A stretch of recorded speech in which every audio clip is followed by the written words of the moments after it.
Title: Whispers of the Haunted Marsh. I always thought the stories about spooky swamps were just tales meant to keep kids from straying too far from the safety of our tiny town. But that all changed one fateful evening as I found myself knee-deep in the chilling waters of the marsh, surrounded by secrets and horrors I could never have imagined. It began with a chilling gust of wind that blew through the creaking, rustling trees that guarded the edge of the marsh. The sun dipped below the horizon, casting eerie shadows that danced upon the murky water. I stood there on the outskirts of the swamp, shivering despite the warmth of my coat. I was a curious soul, one who had heard the tales and legends but never fully believed in them. The spooky swamps, as they were known in our town, had always held a sort of morbid fascination for me. And that evening, driven by an insatiable curiosity, I decided to venture into the heart of the marsh. I believed I could debunk the myths that had haunted our town for generations. Each step I took felt like a transgression against the whispered warnings of my ancestors. Murmurs of strange happenings, lost souls, and ancient curses filled my ears, yet I trudged forward. The marsh itself was a sinister labyrinth, its surface dotted with rotting logs and a thick carpet of moss. An eerie fog clung to the air, and the chorus of nocturnal creatures seemed to form a sinister symphony. As I delved deeper, the water grew colder and deeper. My boots squelched with each step, and my breath hung in the frigid air. I couldn't help but think that I had made a grave mistake. I had no idea what was about to unfold, and I was utterly alone in the heart of this desolate and treacherous place. The moon, obscured by dark clouds, cast feeble beams of light through the dense canopy above. It was then that I heard it, a soft, melancholic melody that seemed to emanate from nowhere. The tune was hauntingly beautiful, yet it sent shivers down my spine. I couldn't discern its source, but it seemed to beckon me deeper into the marsh. Drawn by the hypnotic melody, I continued through the murky waters. I was no longer in control of my actions. It was as if the swamp itself had taken hold of my very soul. The eerie notes grew louder, wrapping themselves around my consciousness, their ethereal quality making it impossible to resist. The deeper I waded into the marsh, the more peculiar the surroundings became. Strange, luminescent plants glowed eerily beneath the water's surface. Shadows flitted past me, barely visible out of the corner of my eye. I tried to ignore them, telling myself that it was just my imagination playing tricks in the eerie, spectral light. But it wasn't long before I began to see something more tangible. Figures, or at least the impression of them, appeared to emerge from the mist. Pale, ghostly faces, their eyes hollow and their mouths agape in eternal screams, lurked beneath the water's surface. I could hardly believe my eyes, but there they were, staring up at me with an eerie intensity. I should have turned back, fled from that cursed place, but I was driven by an unexplainable compulsion, like I was a marionette being controlled by some malevolent puppeteer. The ghosts, or whatever they were getting closer, their hands reaching out towards me. Panic set in, and I waded through the water faster, each step taking me deeper into the abyss. The melody grew louder, the ethereal notes twisting and turning through the air. My heart pounded in my chest, and it was then that I realized the impossible. I was now walking on the water's surface, as if gravity had lost its hold on me. The spectral figures below, their anguish palpable, reached out with skeletal hands, but they could not reach me. I was floating towards the source of the melody, an island in the heart of the marsh. It was unlike any island I had ever seen, a grotesque fusion of nature and decay. The trees that grew upon it seemed to be weeping, their gnarled branches resembling twisted, outstretched arms. The soil beneath my feet was spongy and gave off a sickening stench of decay. There, at the center of the island, stood an ancient oak tree, its trunk twisted and blackened, as if it had witnessed the birth and death of countless generations. It was from this macabre tree that the haunting melody emanated. Its branches were adorned with mossy, tattered shrouds and worn bones, like a grotesque offering to some malevolent deity. Beneath the tree, a figure stood, draped in a tattered cloak that blended with the shadows. The melody's source, the haunting figure, stared at me with eyes that seemed to pierce through my very soul. It beckoned me closer with a bony hand, and I approached, unable to resist. The figure spoke, its voice a hollow whisper that seemed to echo from the depths of the underworld. "You have trespassed into my domain, young one," it murmured, its voice a cold caress that sent shivers down my spine. "You have been drawn to the heart of the spooky swamps, and now you are bound to me." I couldn't look away, couldn't break the hold it had over me. "Who are you?" I stammered, my voice trembling. "I am the guardian of this cursed place," it hissed. "I am the keeper of the lost souls, the one who ensnares those who dare to wander into my marsh. You too shall become one with the darkness." With a wave of its bony hand, the figure summoned the spectral faces from the water, and they began to rise, their anguished wails blending with the haunting melody. I was surrounded, their cold, clammy hands closing in on me. I had no choice but to succumb to the inevitable, to join the countless souls who had met their doom in the spooky swamps. As I felt their icy grasp, I realized the true horror of the marsh, the relentless curse that bound all who ventured into its depths. And as the darkness swallowed me, the haunting melody played on, a macabre lullaby that would continue to ensnare the curious and the foolish, drawing them into the heart of the spooky swamps where the lost souls would forever roam. Title: The Curse of the Whispering Bog. The Whispering Bog had always been a place of eerie legend in our small town. They said it was cursed, a place where the restless spirits of the past roamed and where dark rituals had taken place centuries ago.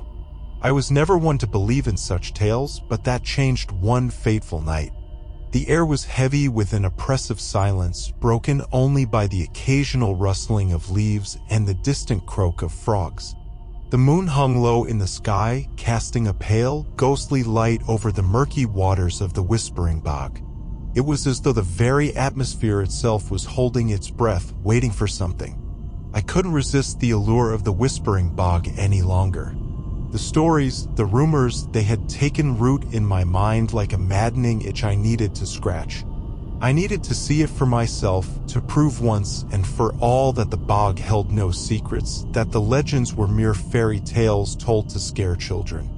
Armed with a dim lantern and my own stubborn resolve, I set foot on the edge of the bog. The muck sucked at my boots, making each step a laborious effort. The smell of decay and stagnant water filled my nostrils, but I pressed on.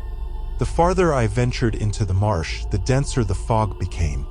It swirled around me like ghostly tendrils, obscuring my vision and creating a sense of disorientation. It wasn't long before I began to hear the whispers, faint and indistinct at first, like the murmur of voices carried on the wind. I told myself it was just the wind playing tricks on me, that the human mind had a way of weaving tales out of nothing. But as the whispers grew louder, more coherent, I could no longer deny their existence. The voices spoke in hushed, mournful tones, as though they were trapped in the very air of the bog itself. They spoke of forgotten sorrows, of ancient rituals and a curse that had befallen the land. I strained to listen, to make out the words, and it was then that I realized the voices were coming from the water itself. A shimmering mist began to rise from the bog, coalescing into ghostly forms that hovered just above the water's surface. They were the apparitions of long-lost souls, their faces twisted in agony and despair. Some reached out to me with spectral hands, their fingers brushing against my skin, sending a chill through my very soul. I should have turned back then, fled from the bog and never looked back. But a strange compulsion had taken hold of me. The whispers, the apparitions, they drew me deeper into the heart of the bog. It was as though they were beckoning me to uncover the truth, to reveal the secrets that had been hidden for so long. The whispers led me to a small island at the center of the bog. There, a gnarled and twisted tree stood, its branches adorned with tattered ribbons and worn charms. At the base of the tree, a moss-covered stone altar lay hidden beneath a shroud of ancient symbols. It was a place of dark power, a relic of forgotten rituals. Beneath the tree, a figure appeared. Cloaked in tattered rags, its face obscured by shadow, it extended a bony hand toward me. I couldn't see its eyes, but I felt their gaze piercing into my very soul. "You have come," it whispered, its voice a haunting refrain. "You have heard the whispers, and now you must bear witness to the curse that haunts this place." The figure's words sent a shiver down my spine. "What curse?" I managed to stammer. With a gesture of its hand, the figure conjured images in the mist that hung over the bog. I saw the rituals, the dark ceremonies that had taken place in the Whispering Bog centuries ago. A sinister cult had practiced their dark arts here, invoking powers beyond human comprehension. Their sacrificial rites had bound the spirits of the bog, trapping them in an eternal torment. The whispers grew louder, more frantic, as the apparitions around me reached out with greater urgency. I was their only hope, their last chance for release from their eternal suffering. "You must break the curse," the figure implored. "You must undo the dark rituals, for only then can the lost souls find peace." The gravity of the situation weighed heavy on me. I had stumbled into a world of ancient curses and vengeful spirits. But I could not turn my back on the tormented souls that surrounded me. I had to break the curse to free them from their eternal torment. With the guidance of the figure, I set about uncovering the secrets of the bog, the hidden relics and symbols that bound the curse. It was a harrowing journey, filled with danger and dread, but I could not falter. The spirits watched my every move, their hope shining in their ghostly eyes. As the first light of dawn broke over the Whispering Bog, I completed the ritual that would break the curse. The apparitions began to fade, their anguished cries giving way to a sense of peace and release. The bog itself seemed to sigh with relief, the oppressive atmosphere lifting. The figure beneath the twisted tree nodded in approval, its form dissipating like mist in the morning sun. "You have done what no one else could," it whispered, its voice growing faint. "You have brought salvation to this cursed place." I watched as the last of the spirits found their way to the afterlife, their faces finally free of torment. The whispers of the bog were no more, replaced by the gentle sounds of nature. The curse had been broken, and the Whispering Bog was no longer a place of dread and despair. I left the bog that morning, my lantern flickering in the growing light. The town would never know the truth of what had transpired that night, but I had witnessed the dark secrets of the Whispering Bog, and I had played a part in setting the lost souls free. It was a burden I would carry with me, a reminder that some legends were not to be taken lightly, for in the heart of darkness there could be both horror and redemption. Title: The Haunting of Deadwood Marsh. The stories of Deadwood Marsh had always been whispered in hushed tones, tales of a place shrouded in darkness and haunted by vengeful spirits. It was a place where the living were said to be unwelcome, a place where the line between this world and the next blurred into something sinister. Despite the warnings, my curiosity got the best of me, and I set out to explore the marsh one moonless night. The journey to the marsh was ominous. The road leading there seemed to wind endlessly through dense forests, as if nature itself was trying to keep intruders at bay. The silence was deafening, the kind that wraps itself around you like a heavy shroud. When I finally reached the edge of the marsh, the air grew thick with an otherworldly presence. As I ventured further into the marsh, the path before me grew more treacherous. The ground shifted beneath my feet, pulling me deeper into the muck with each step. The mist hung like a spectral curtain, reducing visibility to mere feet ahead. I could feel the weight of the stories pressing down on me, warning me to turn back, but I pressed on. That's when the whispers began, faint and muffled, like distant secrets being shared. I couldn't make out the words, but their presence sent a shiver down my spine. It was as though the marsh itself was trying to communicate with me, to tell me something I couldn't yet comprehend. The eerie, phosphorescent glow of fungi and strange swamp flowers illuminated my path, casting an eerie green light that danced upon the water's surface. Shapes moved just beyond the edge of my vision, like phantoms in the night. I told myself it was just my imagination, that the mind could play tricks in such a place, but my rationalizations did little to ease the dread that was building within me. The whispers grew louder, more insistent.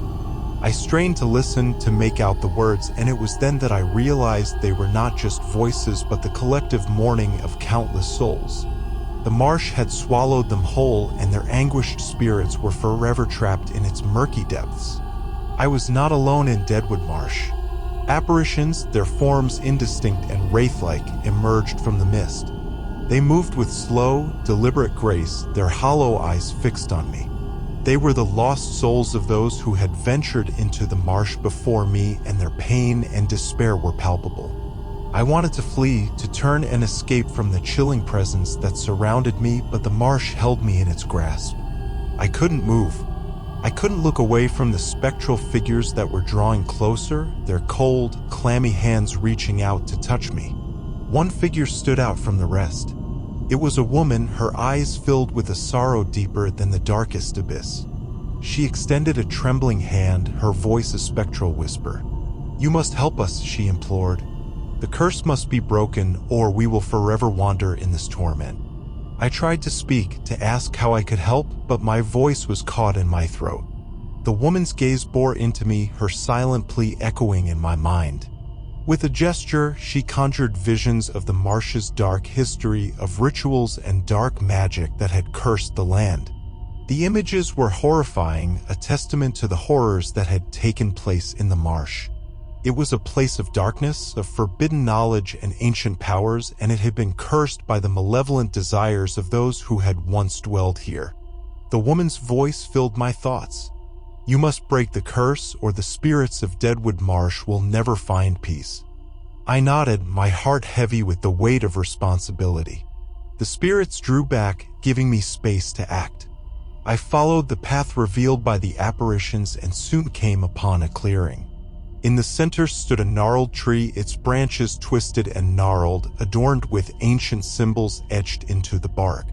With guidance from the spectral woman, I began the process of unraveling the curse.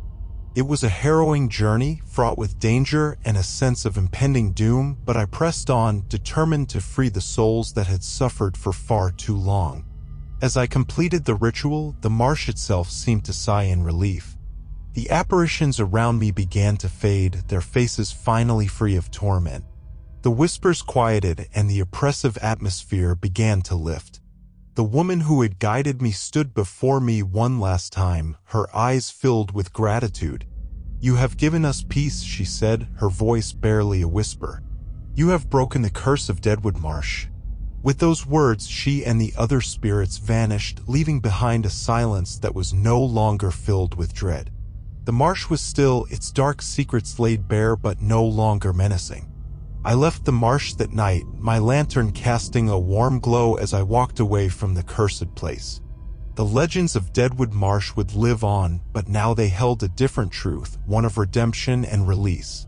I had ventured into a realm of darkness and emerged with a glimmer of hope, a reminder that even the most haunted places could find peace in the end.